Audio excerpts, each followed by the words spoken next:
minutes to do code in 5. 5 minutes for code? Oh, hell. Bring it, boy. Code in 5.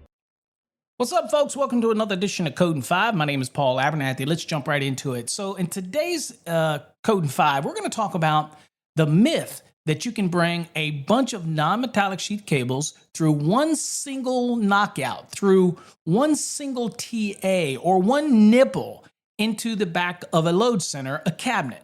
Now, I've seen all over the internet that people are doing this, and a lot of jurisdictions may look the other way, but the reality is it's not permitted by the National Electrical Code. Now, I know you may do it, and sometimes you say, look, what's the harm? What's the foul? Where's the death count? Or those type of things. Well, the fact of the matter is, and people hate when I say this, the code is what it is. Now, that is not a cop-out. That means that something was submitted to the code-making panel, and through the years, people have tried to change the code when it comes to this, and they have not been able to change the code. What am I talking about?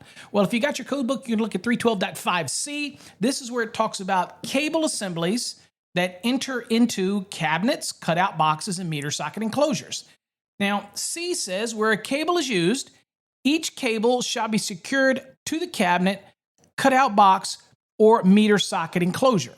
Okay, so there are exceptions to this, and these exceptions are very specific. Now, there's one exception with 7 points that have to be met, and guess what?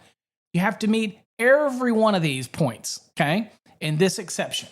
All right, it says now that, first of all, this is only applicable to non-metallic sheath products, okay, like NMB or NM cable.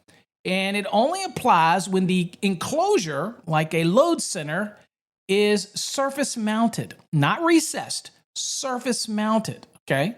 And through one or more non-flexible raceways, not less than 18 inches and not more than 10 feet in length. So if you have a surface mounted cabinet enclosure, and you come out of it, the top of it, let's say, with a non-metallic or a metallic non-flexible raceway, and you take it up, and it's at least 18 inches and not more than 10 feet, and you follow all the conditions, and there's 7 conditions you have to meet. Now, if you do that, then it will allow you to bring non-metallic sheath cables in through a raceway, kind of like a bunch of them, and go into your cabinet. That was perfectly acceptable under these conditions. It doesn't mean that you can just come into the back of a cabinet.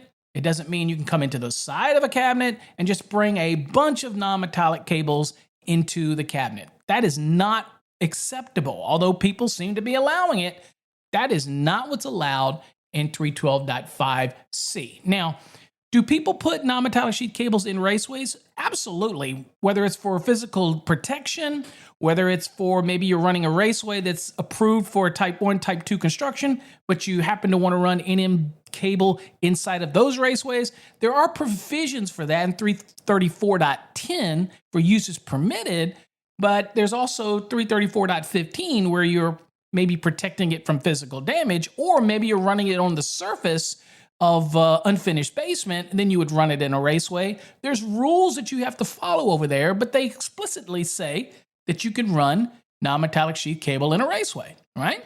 And of course, if I went from a box to box, like a junction box, then there's nothing that says that I can't put non-metallic sheath cable in a raceway. Just remember, if it's a complete run, then I have to do raceway fill calculations. So you're going to be looking at all the rules in Chapter 9, Table 1, and the specific notes associated with raceway fill for a cable, like an elliptical cable, like a type NMB. Okay, so anyway, when you look at 312.5C, people are doing this, but they're not understanding it has to be surface-mounted enclosure.